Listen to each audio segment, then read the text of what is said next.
Hello to all my friends out there. This video is easy and inexpensive way to stockpile fruit, what I bought marked down, and shrinkflation. Okay, the number one important fruit to stockpile is raisins. And you can buy them in big boxes and bags, or you can dehydrate your own. I dehydrated. These were giant raisins. So when I use them, I just cut them in half. I dehydrated them in a dehydrator. Grapes are kind of expensive out here. I'm going to try to get some grapevines. But if you have raisins, you can make raisin bread, or you can just eat a little handful of raisins. I posted a list on my Twitter. It is Pioneer Stockpile, and the only fruit they had was raisins. Number two thing is grape jam. I bought this jam at a grocery outlet. I thought it was really good deal. But if you have this, you can have a peanut butter and jam sandwich. It could be any kind of jam.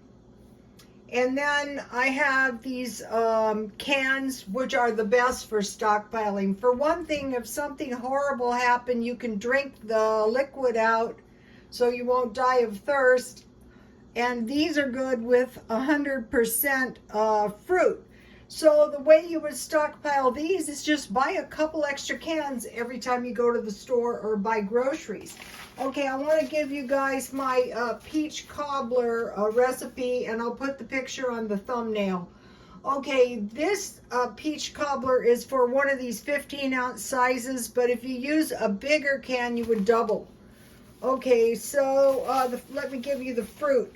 So now if you wanted to make your own raisin or grape jam, you would do the same recipe that I'm going to give you for the peach cobbler. Okay, one can, the 15-ounce size peaches drained, cover with water. Now you want to make sure you have enough liquid so that when you make your cobbler, your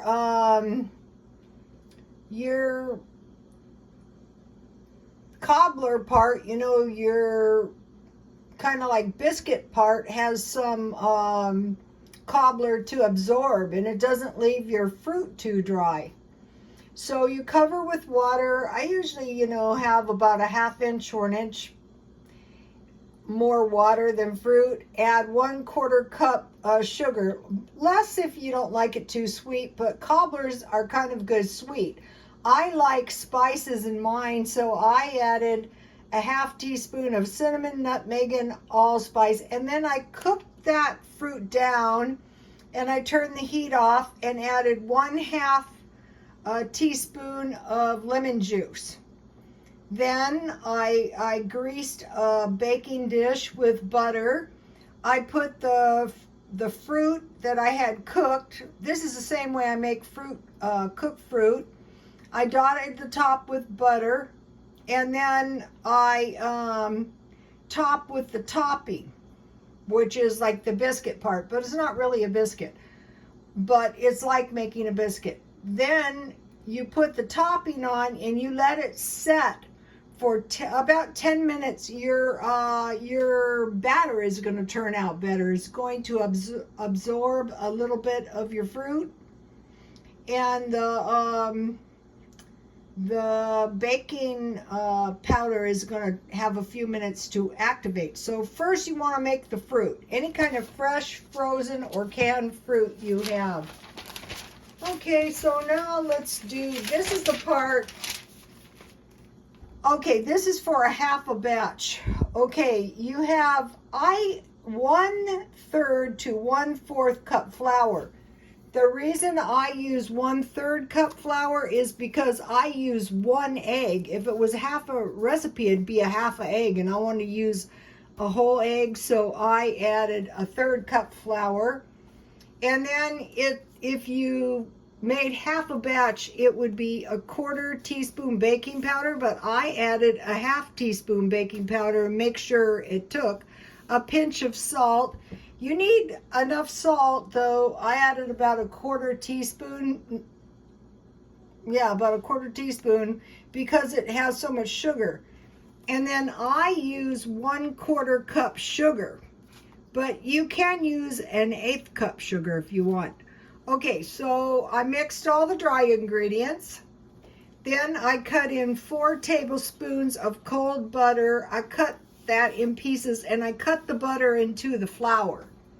So you can use 2 knives or a pastry cutter or a fork, but you want to make sure that you mix the butter, the cold butter, into the flour so that it's just, you know, totally mixed in. And then you mix I use 1 egg. So if you were making like a big can of peaches, you would use an egg. And a 1/4 teaspoon vanilla. I mixed the wet ingredients together and then I added that to the flour mixture. Then I dropped the mixture onto the fruit in tablespoons, you know, evenly. Then I let it set for 10 minutes and I sprinkled the cobbler with sugar and I baked 375 35 to 45 minutes. So just use your own judgment on your sweetness. But it was really good with a lot of sugar, actually. Okay, so over here is what I bought marked down. I got a cake mix. Now this is an example of shrinkflation because this is smaller than the size of cake mixes. I bought 2 sprinkles for 50 cents and I bought some parsley and some basil, 50% off. Still can't find any chives, but I will. Okay, now about shrinkflation. Okay, so we all know the packages are smaller, everything costs more. Okay, one of the things you will notice is that if you make a special point to notice, some of the packages actually have more in them than others. Okay, I got this home because I didn't look, and I have like only a half a package. These are good for the keto diet, but some of the packages have a lot more in them. So you want to check your packages because that way you can get more. Some of the packages are significantly fuller than the others. So you want to get the full packages. Okay, I have noticed that one of the ways to beat the shrinkflation is to buy in bulk. You know, buy big ones. So this is. But some of the bottles are like way down here, and so you're losing between a half and 3/4 of a cup product. So I would try to find them way up here, but you know, you can't do it that easy. Even this high is like a 1/4 cup. That's a lot. So the best way to counteract that is to buy big sizes when they're on sale. I bought my dish detergent at Smart and Final. Okay, now some of the bags and packages are significantly heavier than others, so you're getting more product that way. Okay, another way to beat shrinkflation is to buy a lot when it's on sale.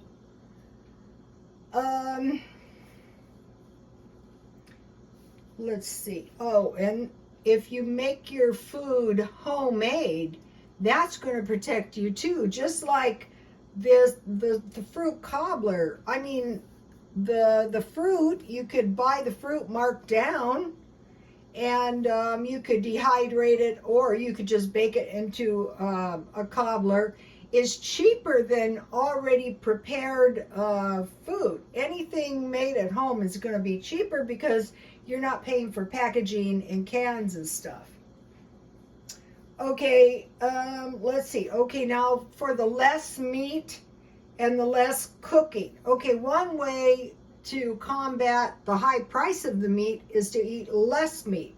Not lower nutritional food, just less meat. Like add cheese, like add olives, you know, things like that.